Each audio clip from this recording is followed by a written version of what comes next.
You ask Tiger to solve. This deals with linear equations with one unknown. The final result is x equals -3. Let's solve it step by step. Group all x terms on the left side of the equation. Add 11x to both sides. Group like terms. Simplify the arithmetic.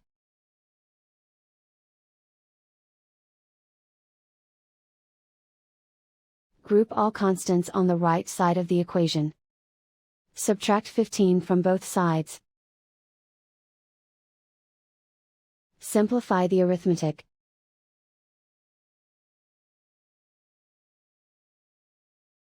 Isolate the x. Divide both sides by 5.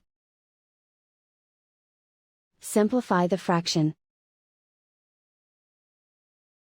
Find the greatest common factor of the numerator and denominator. Factor out and cancel the greatest common factor. And so the final result is x equals -3.